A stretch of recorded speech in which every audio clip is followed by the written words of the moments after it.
Ladies and gentlemen, some of you that clicked on this video have been watching this channel for a long time, and others might be newer. Maybe you never watch. Regardless, you should know or be reminded, I have a series on this channel called Road to Grandmaster, and that is because I am not a Grandmaster. The Grandmaster title in chess is the highest attainable title, other than, let's say, World Champion. Now, this has been a long series. In the beginning of this series, I had a lot of successes in a row. Recently, I had a lot of failures. I've been a little dormant in 2025. But in this video, I'd like to show you the one major difference between myself and somebody who would be playing at the Grandmaster level. I'll be showing you 3 games, and all of them have the same recurring problem. For me. Hopefully you learn a couple of things to add to your chess game. If you don't learn, hopefully you're entertained, all right? All of those things are possible. Also, all of these games were played in the span of about an hour the other day when I was on chess.com. Now, we're actually going to kick things off with a game against the 3rd highest rated player on the planet, Fabiano Caruana. I have had the honor and the privilege of not just looking like Fabiano, but also of playing him multiple times online. And granted, all the games I will be showing you in this video are speed games, but, you know, online you cannot play 90-minute chess against other people. Pay attention to the following concept. Converting winning positions, or at the very least, good positions. So, Fabiano played the move b5. This is called the Polish defense. It's also called the Polish if white starts with b4. Basically, when I play Fabiano, because he is so much better than me, he likes to play really ridiculous openings because if he loses, he always has a good built-in excuse, but much more likely is that he will win and I will look like an idiot. So anytime you want to tilt somebody, play a ridiculous opening. Now, during this game, again, it's not like the opening is winning for white, right? So I thought, okay, I'm going to play something that is sensible, universal, and I played the London, all right? And by the way, I have an educational platform, Chessly. On there, we have the London, if you'd like to check it out. Maybe I'll put a link in the description. And I just played a normal opening. Fabi played b4, because I was attacking his pawn, all right? Bishop to d3, all good, knight of 6, h3, bishop e7, castle, castle. And I did what every good London player does. I played literally every single move of the London.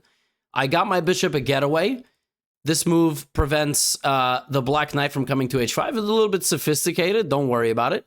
And I was like, well, if Fabi trades some pawns with me, I'm going to be happy. Maybe I'm going to put my rook here and attack him. And Fabi just played a very natural move here, a5, just taking a little bit more space. You will notice, by the way, for anybody watching this that's a beginner or an early intermediate, just because you can take a pawn doesn't mean you do. Doesn't mean you do. You can keep pawns staring at each other in chess. Just because you can take something doesn't mean you should take something. All right?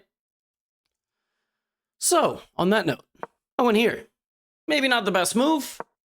I could have been a little bit more ambitious here. I could have maybe gone for e4, e5, but I thought that if this pawn ever makes it here, you know, he's going to make a knight move and he's going to attack my bishop. I could have probably brought my rook. I think I did that on one of the next moves. But, okay, he took the center. I played queen here, and obviously, you know, I have ideas to go e4. Fabi played knight to e4. Now, one thing that I have learned from playing Fabiano is that he plays extremely fast. And when guys that are rated 3,183, which might be impossible for you to fathom because some of you don't play people that even have a 4-digit rating, some of you don't play people that are above 300, this guy's 3,183. One thing about playing people like this is that they play so fast, they try to make you believe their hype. But guess what? In this game, I was not believing his hype. I was going to put my rooks right here, and I was going to open up the center.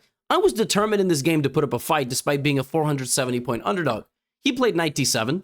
I brought my rook to the c1 square. I thought this was a very natural move. He also brought his rook, and I brought my rook. And I was like, hey, we're going to open up the position. I don't think I'm doing any worse. I mean, it's been 14 moves. I haven't done anything wrong. I developed all my pieces, but both my rooks in the center. You should learn something from this, by the way, beginners. Your positions don't look like this.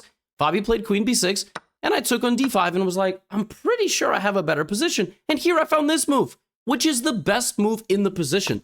In this labyrinth, in this maze of taking a knight, taking a pawn, putting the knight in the middle of the board, I was very proud that in 3.8 seconds, just 3.8 seconds, I realized sneaking out here and attacking the knight was probably the best move.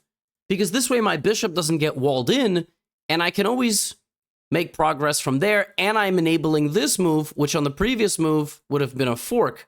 So he went here, and right away I was like, I'm going to take on c5. By the way, again, the top move of the computer, pawn takes c5.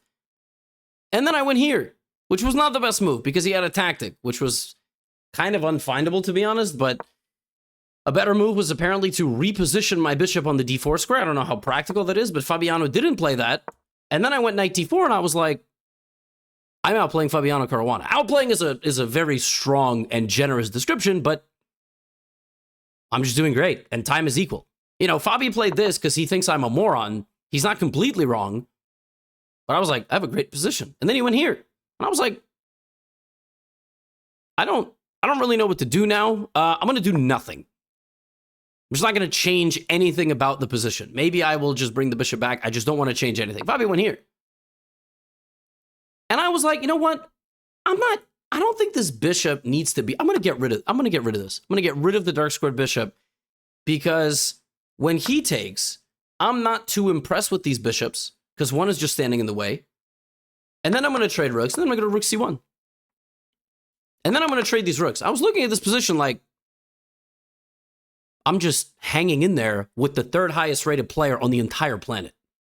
I'm like, I feel good. Bishop c6. He goes back. I went queen e2. I'm like, I don't dislike my position. I might go queen b5 on the next move. Trade the queens. Play the endgame. Fabi went king g7, just an improving move. Let it be known, I'm up on time. g4 is a little bit ambitious because I was looking at g4, g5. g4 might have been unnecessary. I could have maybe played b3, maybe queen c2. But if you look at the computer, this is one of the top computer moves. Because not only do I prevent the knight from moving, I am actively creating the threat of removing the defender. So he goes here, and I play queen c2, trying to trade queens, and we get to this position. I am up 25 seconds on the clock. At this point, what happens? Panic. Converting winning or better positions and not being a deer in the headlights. At this point, despite having played this whole game chill, zen, doing good, I'm like, yo, it's getting a little bit too spicy for me. I play king g2. It is zeros. I am hanging in there on the clock and everything. Fabi goes here. I put my bishop in the corner. I thought this move was hilarious. This is not a good move, but it keeps an eye on the pawn. Apparently this was better, although I don't get how, because he would have just kicked me out. Bishop f5, knight d4, and at this point, I'm starting to feel a little bit uncomfortable. You know, Fabi's like, he's creating threats. I'm letting the world number 3 get all his pieces out. He goes bishop b1. I go knight back to b3, creating a counterattack, inducing him to push, and coming back to defend myself. We both have 30 seconds on the clock, and I know that with 30 seconds on the clock, 3183 or not, it might not happen. He goes bishop f5. I defend my pawn. He goes here. I take. And I have a feeling he's making progress, but I don't exactly see how. I don't see how I'm losing this position. We are 40 moves in. He goes g5. We trade. Now I'm getting a little bit scared, but still I'm like, I'm going to bring my king. I don't see the big deal. I kick out his king, and I play knight back to f2. He goes bishop c5, targeting my knight. I go here. I'm not going to waste that. He pushes. We trade. I play knight to d3. We trade. And for one move of the entire game, I'm losing. It's not even clear why. The winning idea is here and here. Not even this, because I would defend myself. But he goes here, and the position's back to equal. He's attacking my pawn. And in this position, I'm like, okay, so if I take this pawn, he's trying to fork me. I'm not going to do that. I'm going to attack the pawn like this. He goes here. We play 49 moves. And I blunder. You know how I just told you, if I take the pawn, he forks me? That's why he played this move? Well, with this little time on the clock and the nervous system giving out, I took the damn pawn. Because in my mind, I was like, when he takes, it's a fork, and he doesn't, it's a check, and he doesn't have. When I play like this, I physically cannot move the, like, my hand is frozen. It's gonna get much worse in this video too. And, you know, talking about this stuff publicly is maybe not what the athlete should do, but I'm hardly an athlete, you know? I'm just somebody trying to chase their dream. The best move in this position is to not hang the bishop. The move knight c2 stops both of these moves, and I'm going to win his most powerful pawn. And after that, it's just a draw. He can attack my bishop. I move. He goes here. I mean, I can take. It gets a little bit spicy, but this is a draw. It's just a draw. He goes here. I just have to not lose the game. Easier said than done against Fabiano Caruana, but I have very good drawing chances if I play knight c2. I don't. He goes here. Game over. Brutal. 49 moves. I was even with the third best chess player on planet Earth. Despite his silly opening, it was still a very complicated game. Here I was playing great. You know, I trusted myself. I played fast. I didn't get that low on time. Even at the very end. Look at the time. I'm up. I'm up on time at the end. But the nervous system gives out. Now, this next one against Grandmaster from Poland. This one will make you mad. I'm going to tell you guys right now. You might watch this game, but it might ruin your day. All right, because it ruined mine. All right, so let me show you.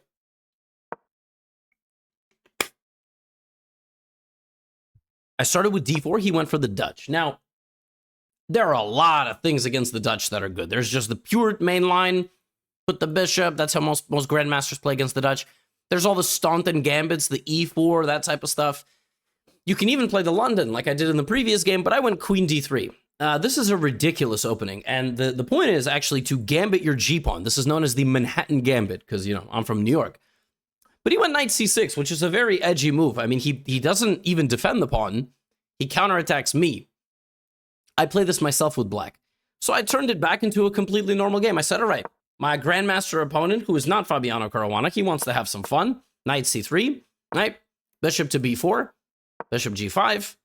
I'm going to get rid of my dark squared bishop, and I'm going to get my opponent's dark squared bishop. He put the bishop out there. He goes to a5. I'm going to trap it. He goes back. I don't know. I'm just going to play aggressive. So we get this position, castles, and I thought, okay, from the opening, we both traded each other's bishops and knights. Now I just develop some pieces, and we have a chill game. So I played g3. Computer is not a huge fan of this development with bishop g2, and obviously my opponent, you know, immediately seizing some control of the center of the board. You can take, you can defend your pawn on, you can just push, whatever.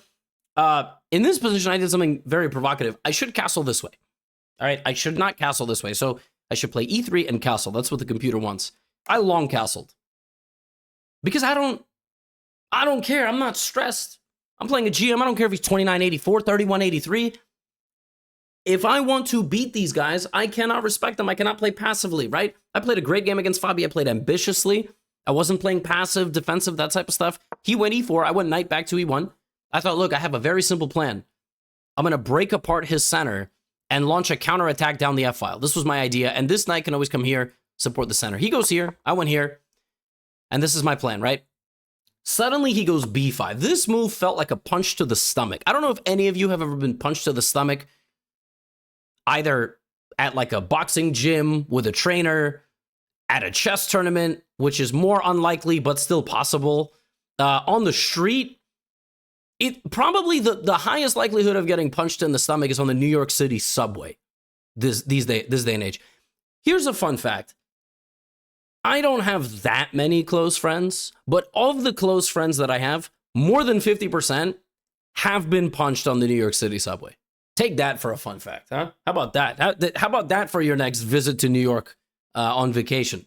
There's fun facts with GothamChess. Now, this felt like a punch to the stomach. Why? Because, well, it's a free pawn that attacks a knight. But if I take, his knight will go here and reposition into the middle of the board. And I really did not want that. But if I don't take, he takes me, and he starts an attack. So when he played this move, I was really annoyed. It's like, man, I'm going to get a bad position against the Grandmaster again. And this is where you psychologically fall apart against good players. But then I punched him in the stomach. F3. I completely ignored this. Why? Because this was my plan all along. This benefits me in two ways. Number one, it activates my bishop. My bishop is sleeping. Number two, it opens up the f-file. So in one move, I'm going to open up massive counterplay against him. He really didn't like the move f3. And he took, because if he takes my pawn on f3, I just take with the bishop. So he goes here, take, But now there is a major difference. Queen c4 is check. He doesn't have enough time to launch counterplay. And when I got to this position, I was like, I'm pinning the knight to the rook. He's going to go here attacking my queen. I'm just going to do this. His rook is hanging. His bishop is hanging. His knight is hanging. And I'm up 2 pawns. On top of that, I took 2 pawns from him. I'm up 2 pawns. He has 3 hanging pieces. I must be winning. I'm not up on time, though. He went d5. I took his knight. He went here. And I attacked the queen. I'm up 2 pawns. When I got to this position, my heart was racing. Not like it was against Fabiano Caruana. Because against Fabi, the position was equal for a while. I was like, I am completely winning against a really good player. Let's lock in. He goes here. All right, he's obviously trying to sneak in. I could trade the rooks, maybe.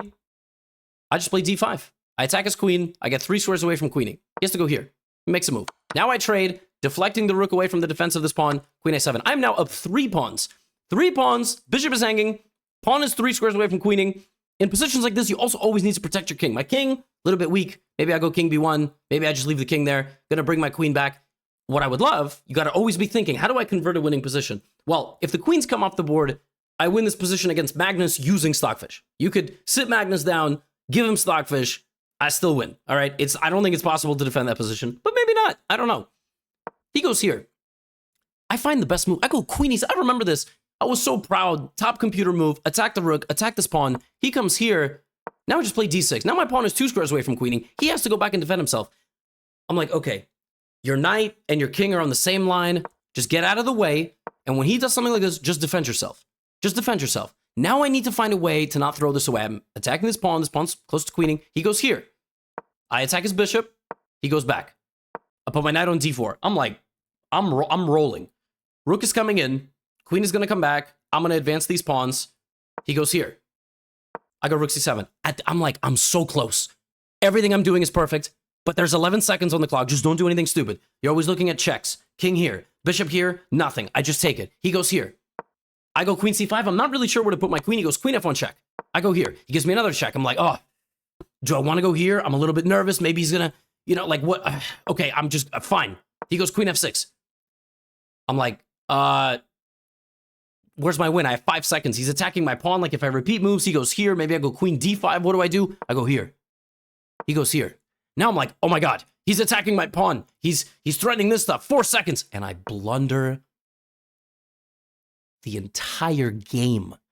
I played this move with 0.6 seconds on the clock because you get 1 second bonus. 0.6 seconds just to not lose on time. I wanted to go d7, but I realized he pins my queen to my king. Great defending, by the way. I have to say, for my opponent who is out of moves completely, this is great defending. Here I had to play maybe knight f5, defending my pawn. There was another idea in this position. I could have sacked the rook and went here. That's harder. I don't know. That's not. And suddenly when he went here, I was like, oh my gosh, I'm going to lose. I went here.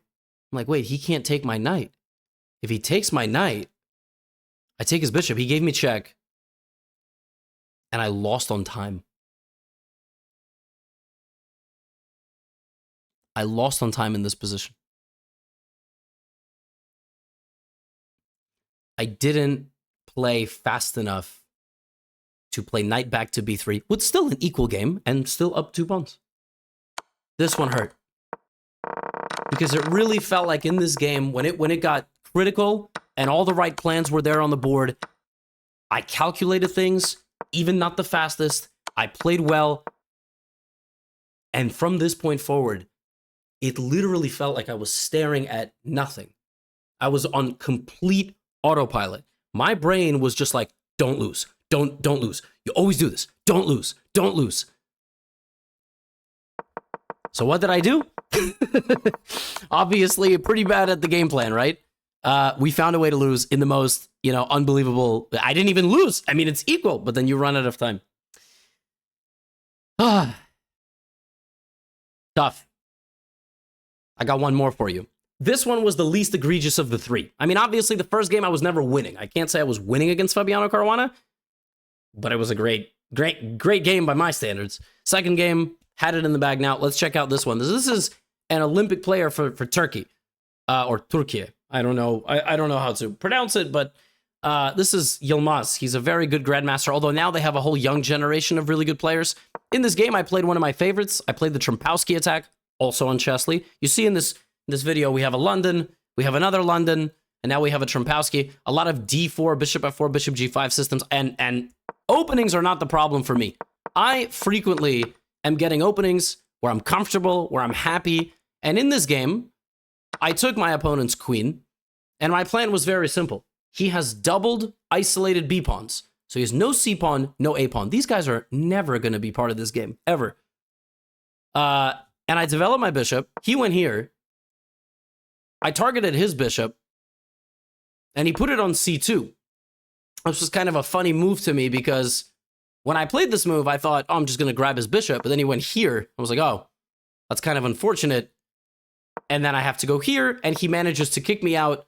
And now he has an initiative. So from the opening, I actually messed up. I actually gave him momentum. He managed to sneak his bishop in, play f6 and g5, and kicked out both my bishop and my knight. And I was a bit annoyed because obviously the plan that I had chosen backfired. And now he was going to get a lot of space on this side of the board and not put his bishop back. By the way, some of you, again, watching this might look at this and go, what? But you pushed all your pawns in front of your king. You have no development. Your king is still in the middle. The reason in this position why black is able to move all his pawns forward, seemingly, is that, number one, they are very well coordinated. When they do it and you do it, it's different. These pawns all stand in some way or shape or form protecting one another. They repel the enemy forces. Mistake here would be to overextend, to push them too far and allow me to get around them. And the second reason is there's no queens. So with no queens on the board, a lot more goes. He went bishop d6. I went h3, just kind of an improving move. He went h5. And I was like, okay, I am getting attacked by a stronger, more experienced player. Player that is, you know, at some point he's going to have to put the pressure on. So I went rook c1. He moved the bishop back. And I said, you know what, Mustafa, bring it on. You have a rook here, bishop here, g4, I'm ready. Bring it on. Just like in the previous game, playing with confidence, not that nervous. Yet he goes king f7. And this is perhaps the move I'm most proud of this entire game. So just like against Fabiano, remember? Against Fabiano, right around like the middle game, I played a couple of very good moves. I played bishop to b5, and I chopped down the position in a way where I had something I was very happy with. So against Mustafa, I did a similar thing. In my mind, I looked ahead deep into the future, and I was like, what does he want? He wants to push his pawns. His knight can't get forward. His knight can't get forward. His bishop is staring into nothing. This bishop is pointing this way, which is why he wants to go here. And I knew that, and pay attention, when you want to pawn storm somebody, you want to go on an attack, you have to realize the position has to be stable. Your opponent cannot be counterattacking you actively in the center or on the other side of the board, which is why I went c4. The point of this move is that if he takes, he helps my knight, he helps my rook. If he doesn't take, I take. Then he ends up with an isolated pawn in the middle that I can target. Well, that would be terrible. And his rook is hanging. So his knight is hanging, right? My rook opens up to attack his knight. So he went bishop d3. I was like, wait, what? He's just letting me improve my position. I'm just getting activity. And I have some tricks now. I have tricks like rook c3, kicking out his bishop, going pawn takes d5, this type of stuff. I think my Discord just went off. I apologize. Sometimes that happens when I record videos and people think it's their own. And so when I went rook e1 and he went g4, I was like, I think it's just another one of these games. I'm just gonna be in the driver's seat. Bishop h7. I was like, what? Pawn takes d5. Pawn takes d5. Bishop c6. I leave this knight. I leave the knight completely. Why? His bishop's hanging. He could take. I take his bishop, attacking his knight, his pawn, and his other pawn. So when he went here and I went here, I knew for the third time in that tournament, for the third time in the hour, I am outplaying a strong, experienced Grandmaster. Not Fabiano Caruana, but still a really good Grandmaster. And I was like, I'm up a pawn with pressure. He went rook e8, activating his rook to the center line. I went knight f1. I thought this was a genius move. Repositioning my bad knight to support my bishop and also potentially to go over here and target this pawn, get rid of this bishop, and infiltrate. I had this whole plan. Here he played rook a4, which is a move sent from the chess gods. Like, that is the best move.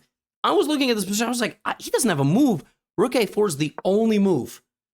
Not only does it create a threat, right, because of this, he also has ideas to trade off my rook, improve his position. I was like, what? So I played rook to c1 to stop rook c4. He went bishop d3 to re-enable this move. And maybe at this point, what I should have done is I should have brought my rook back, because my rook felt a little bit unsafe there. Instead, I took a pawn and I thought, okay, let's go trade pieces, because I'm up material. Obviously, it makes sense. And then came this move. And I couldn't believe it. He is offering me to trade all the rooks off the board. But I'm up a pawn. Me. I should be winning. And when I landed in this position, I couldn't believe my eyes. Couldn't believe my eyes. I was like, sorry, what? My knight is stuck on the edge of the board. This knight can't get into the game. His king is way closer to the middle, which is very important in the endgame. He's going to go f5, f4. He's going to trap my bishop. He's going to go b5, knight b6, knight a4. How did this dude just outplay me cleanly after losing a pawn in the middle game? Couldn't believe my eyes. Went knight d2 after spending 10 seconds. He went b5. I couldn't think of a move. Moving the knight here worsened my position by nearly 1 full point. What I had to do is I had to play bishop d2 and try to bring this knight out this way and reposition my bishop onto this diagonal. But I just pushed forward and he went here. And I literally lose the game on the spot. One pawn push. Bishop e5, knockout. I cannot defend these pawns. None of my pieces. It's like, you know what the best move is here for me? Going back. This was like a huge wake up. I could not believe it. I was like, yo, I just outplayed my opponent so cleanly for 25 moves. And faced with a worse position and a 30-second time deficit, the ease at which he realized that this was the right plan to trade down the pieces like this. Rook a4, rook c4 was incredible. Like, that was not even my own sabotaging. That was just brilliant. And then from this position, somehow all my pieces are frozen. This was this was amazing. Like, this is how you're supposed to play these positions when you are slightly worse. And yeah, I was really impressed with this game. In the game against the Polish Grandmaster, I was depressed. The game against Fabi was like, I was depressed. I just couldn't believe it. I couldn't believe I spent 49 moves playing a great game, and then I went here, and then I hung everything with bishop d5. But here I was like, wow, this was impressive. Like, to outplay me that effortlessly and that cleanly, that was just, yeah. So, not easy, The summary is, my openings are good. I get nice positions with white and with black. I have good theoretical knowledge. I have good understanding of certain structures and middle game plans. And I frequently have good positions against very good players. And I even outplay them into positions of strength. But then the focus on the nervous system required to actually convert those positions is very hard. And while I am working on it, it is the weakest part of my game, whether it's mental or actual purely skill-based. And that's difficult. That's difficult, I'm going to do my best. Obviously, you don't become a Grandmaster playing online Blitz. I have done some training this year. Maybe I will be playing a tournament about 2 months from now, toward the last half of the year. It's been a very busy 2025. I had the tour in Europe. There's the badge from the tour in Europe. And shout out to everybody who was there. It was really an incredible time. We had to finish writing, by we, I mean me, had to win at chess #2. Also, there is a third book I'm working on, which is almost done. And that's actually going to be a book for very young humans and learning chess. And on top of that, we're working actively on Chessly. So if you haven't tried the educational platform yet, we are totally rebuilding how you're going to be learning openings. And that will be out for testing, hopefully in the next week at the time of making this video. Yeah, many more exciting updates to come. So that's all I have for you right now in the Road to Grandmaster series. It's tough, but we work at it. Yeah, you know the drill. Get out of here.